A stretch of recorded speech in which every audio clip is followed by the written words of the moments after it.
बिस्मिल्लाहिर्रहमानिर्रहीम। हमने साबका वीडियोस में तज़किरा किया था कि वज़ू, क्योंकि उससे पिछली वीडियोस में हमने ये क्लियर कर दिया था कि अहले सुन्नत की नमाज इन्हीं की किताबों से साबित नहीं है। इनके पास एक भी हदीस नहीं है कि ये हाथ बांध कर नमाज़ पढ़ना जायज़ है। ये नबी से कोई ज़ईफ़ हदीस भी ले आए।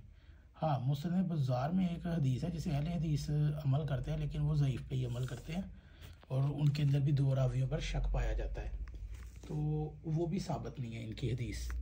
तो खैर, हमने पिछली वीडियो में ये साबित करने की कोशिश की थी, बल्कि कोशिश कर ली है कि इनका वज़ू शियों का जो पाँव से शुरू होता है वो अहले सुन्नत भी उसी के कायल है और शिया का वज़ू ही कुरान और सुन्नत के मुताबिक है।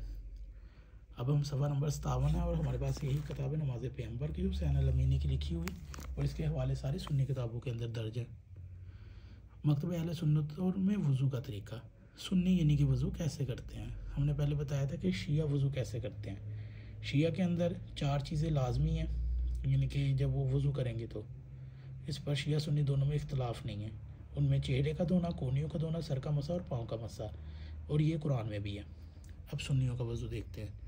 इनका है चेहरे का धोना, कोहनियों तक हाथों का धोना, सर का मसा करना, पाँव का धोना।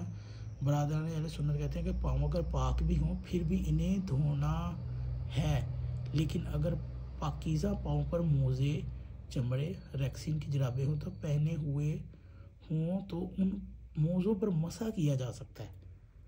ये है जी अहले सुन्नत का तरीक़ाकार। मतलब कि अगर पाँव इनको लगता है ना कि इनके साफ़ हैं, तो ये जराबों के, सर्दियों के अंदर अक्सर तो ये जराबों के ऊपर भी मसा कर सकते हैं। जिनका सर का मसा ही ठीक नहीं है, उन्होंने क्या पाँव पे मसा करना है। तो ये बुखारी की हदीस है आयशा वाली, कि वो हज़रत अली के पास भेजती हैं कि जूतों पर या मोज़ों पर मसा करने का ऐसा कोई हुक्म होता है, तो ये थोड़ा बहुत उस पर अमल कर लेते हैं, जो कि लगता नहीं है इनका कोई सही है। नतीजा बहस, 2 अफराद 2 वज़ू करने के लिए बैठे, एक शिया दूसरा अहले सुन्नत, दोनों के पाँव पाक हैं। अहले सुन्नत भाई ने पाँव पर मोज़े पहने हुए हैं। अब शिया वज़ू करे तो पाँव पाक होने की वजह से उन पर मसा करेगा। अहले सुन्नत भाई वज़ू करेगा तो क्योंकि उनके पाँव में मोज़े पहने होंगे, इसलिए वो मोज़ों पर मसा करेगा। अब गौर करें, शिया और अहले सुन्नत में वज़ू में फ़र्क क्या रह गया। शिया हज़रात पाकीज़ा पाँव पर मसा कर लेते हैं, अहले सुन्नत बरादरान लोग अगर पाँव पाकीज़ा हों तो उस पर मसा नहीं करते, बल्कि उन पाकीज़ा पाँव पर मोज़े पहन ले तो उस पर पाँव पाक होने की वजह से उन मोज़ों पर मसा कर लेते हैं। तो ये है जी अहले सुन्नत का तरीक़ाकार, यानी कि किस हालत में आकर अहले सुन्नत मसा कर लेते हैं पाँव का। मतलब कि अगर हम अहले सुन्नत के साथ ये देखा जाए तो ये भी चेहरे का धोते हैं, कोहनियों को धोते हैं, सर का मसा करते हैं। बाकी ये नहीं करते तो पाँव का मसा नहीं करते। कुरान की वाज़ेह आयत पाँव के मसे पर है, तो ये पाँव का मसा करते हैं, लेकिन किस हालत में करते हैं।